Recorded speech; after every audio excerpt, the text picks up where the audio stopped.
In this video, I wanted to demonstrate the Antwerp stitch. This is a beautiful stitch, very simple to make, that you can use to embellish entredeaux or the edges of a blanket or burp cloth, edges of tea towels, anything like that.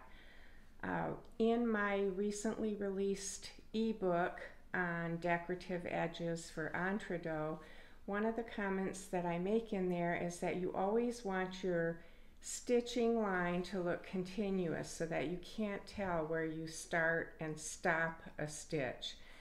That's a bit difficult to diagram in pictures. I did try to diagram a couple starts and stops, but I thought it might be helpful to do a video where I actually show you how to start and stop. For this, I'm working on the diaper cover for this shirt, and that's what I'll be demonstrating on.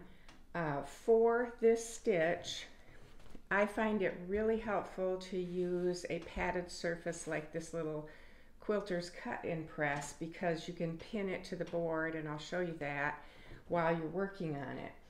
I am also using the number 10 DMC crochet cotton. I'm not sure how many colors you can still get this in, but this was in my stash, and I had the matching mother of pearl buttons, and so this is what I chose to use. There are other brands of number 10 pearl cotton on the market that you can also use, but whenever possible I like to use DMC because I can do smocking with the DMC thread, that is the number 747. And then if I want to decorate the edge of the entredeaux, I can use the exact same shade of the crochet cotton. The other types of cotton you can use are also the number 8 pearl cotton or the number 12 pearl cotton. You can see the difference in the thread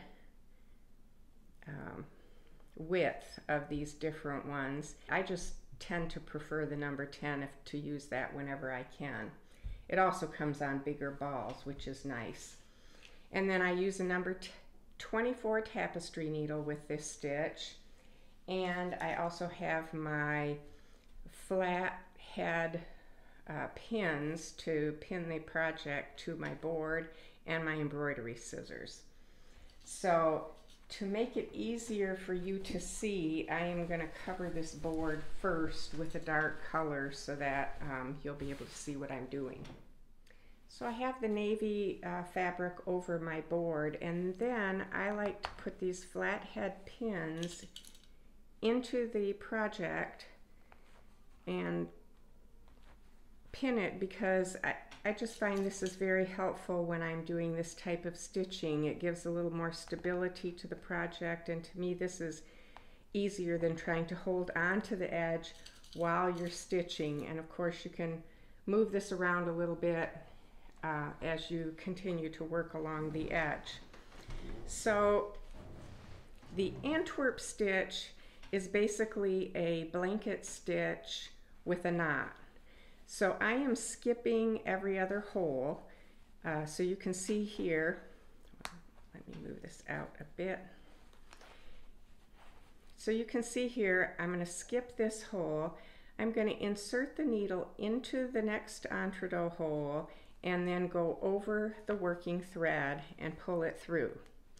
That is just your simple blanket stitch. To make it the Antwerp stitch, you are going to go into this previous hole that you stitched, and then underneath the working thread, and then you are going to pull it through. And I like to use my thumbnail to just hold that in place as I pull the knot up to as I tighten up the knot. Then I'm going to skip over one. I'm going to do the same thing. I'm going to go into the entredeaux hole, pull this through, and then again you're going to go into the previous loop that you've created and go underneath the working thread and through this little loop and then pull to tighten it up. This is much easier to do when I'm working on my lap. And I could pull it very tight, but I like to see these little bits of holes. That's just personal choice. And of course, a different thread will give it a slightly different look. So this does move along rather quickly, and I also don't have a problem with catching these flathead pins when I'm working on this in my lap. I wanted to show you how we go around the corner. But again, it's your blanket stitch and then through the hole underneath the working thread and then pull your knot. And then move over through the working and then underneath. Okay. And the other benefit of working on the board is that when I get to the corner, I can make sure that I leave enough slack in the loops so that they maintain approximately the same size loop as I go around the corner.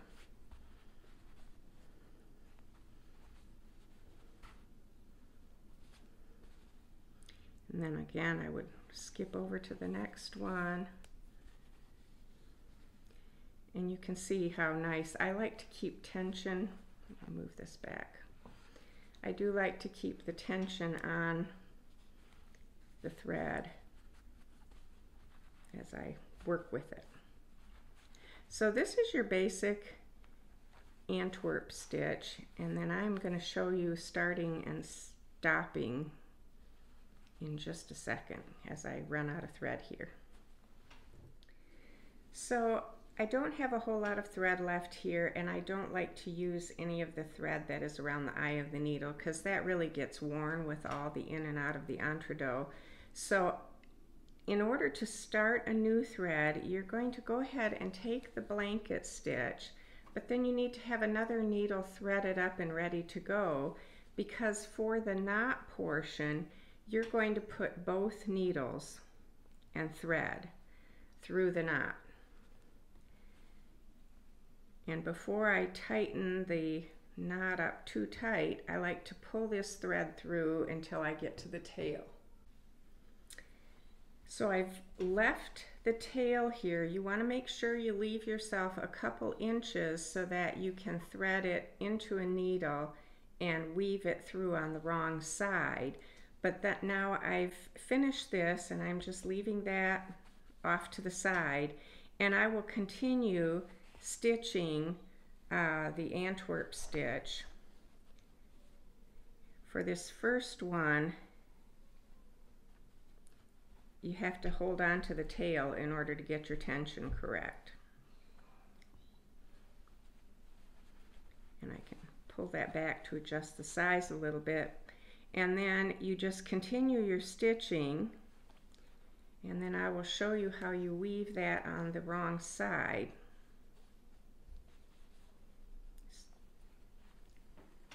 I usually leave the tails until I need to remove the pins and reposition, but I'll go ahead and do that now for you.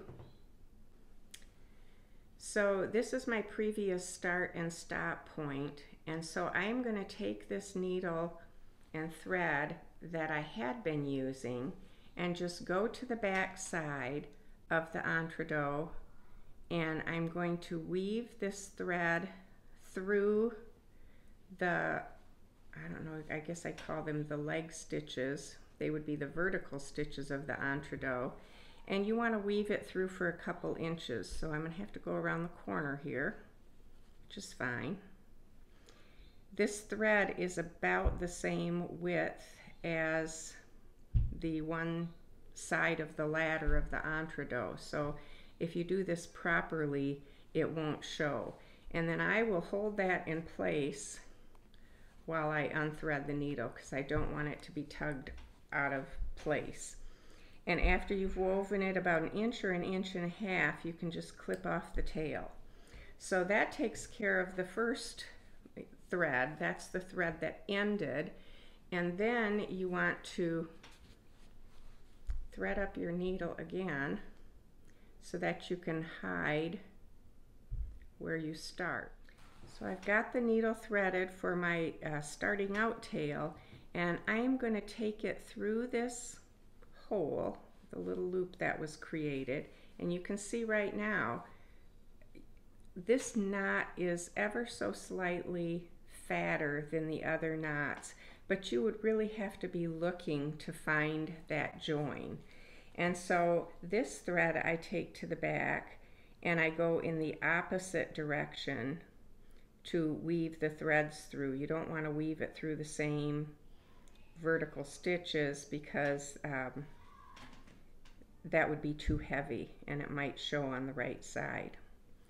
So again, you just go through several of these stitches on the wrong side of the entredeaux. You can see why you want to leave yourself a little bit of thread to work with. And after you've gone about an inch or an inch and a half, whatever you feel comfortable with,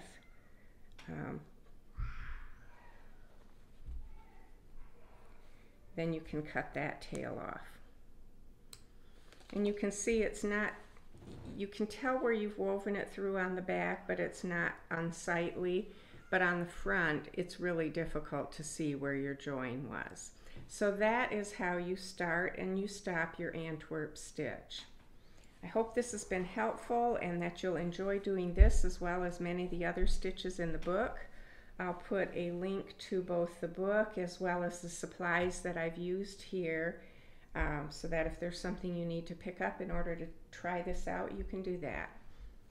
If you've enjoyed this video and wish to not miss out on any future videos, please hit the subscribe button.